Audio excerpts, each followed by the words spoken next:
राधे राधे। जय श्री कृष्णा भक्तों, आप सभी का स्वागत है आज की इस वीडियो में। आज के वीडियो में मैं चैत्र मास की पूर्णिमा की पूजा विधि और महत्व के बारे में जानकारी लेकर आई हूँ। चैत्र मास की जो पूर्णिमा है, इसका विशेष महत्व बताया गया है। इसकी कई वजह हैं। चैत्र पूर्णिमा हिंदू नववर्ष की प्रथम पूर्णिमा होती है और साथ ही इसी पावन दिन त्रेता युग में हनुमान जी का जन्म हुआ था। इस दिन बड़े ही धूमधाम से हनुमान जयंती मनाई जाती है। हनुमान जी का जन्म उत्सव होने से इस दिन का महत्व और भी अधिक बढ़ जाता है।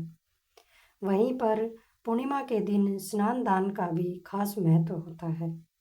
चलिए जानते हैं कि इस बार चैत्र पूर्णिमा कब पड़ रही है और साथ ही यह भी जानेंगे कि इसका शुभ मुहूर्त और पूजा विधि क्या है। इस साल चैत्र पूर्णिमा 2 अप्रैल 2026 गुरुवार के दिन रहेगी। पंचांग के अनुसार चैत्र मास की पूर्णिमा तिथि 1 अप्रैल 2026 बुधवार को सुबह 7:06 से प्रारंभ होकर अगले दिन अर्थात 2 अप्रैल 2026 गुरुवार को सुबह 7:41 तक रहेगी। ऐसे में 2 अप्रैल 2026 को ही चैत्र पूर्णिमा मनाई जाएगी। इस दिन चंद्रोदय का समय है शाम के 7:02 पर। चलिए अब बात करते हैं कि चैत्र पूर्णिमा का इतना विशेष महत्व क्यों है। चैत्र मास की पूर्णिमा को हिंदू नववर्ष की पहली पूर्णिमा माना जाता है, इसलिए इसका धार्मिक महत्व बेहद ही खास हो जाता है।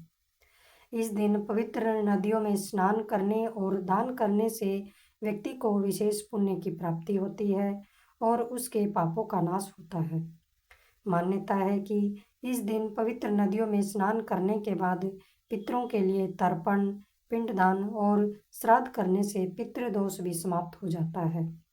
इससे पूर्वज प्रसन्न होकर आशीर्वाद देते हैं। श्रद्धा और विधि पूर्वक किए गए धार्मिक कार्य जीवन में सुख, शांति और समृद्धि का संचार करते हैं।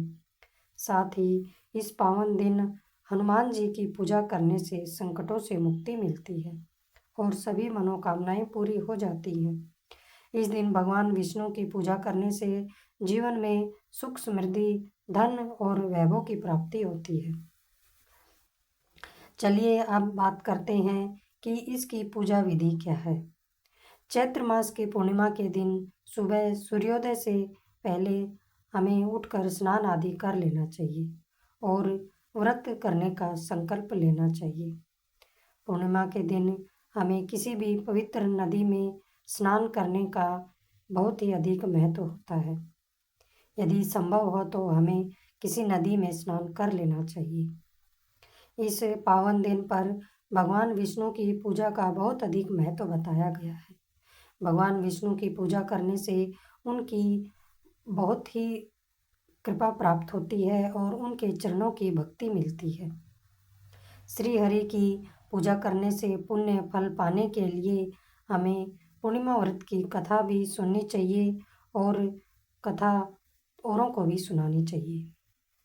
पूर्णिमा यदि गुरुवार के दिन पड़ती है तो इसका महत्व और भी अधिक बढ़ जाता है। इस दिन विधि विधान से हनुमान जी की पूजा करें, साथ ही हनुमान चालीसा का पाठ भी करें। हनुमान जी को भोग लगाएं और फिर हनुमान जी और अन्य देवी देवताओं की आरती करें। इस दिन हमें चैत्र पूर्णिमा के दिन दान आदि करने का भी बहुत अधिक फल प्राप्त होता है।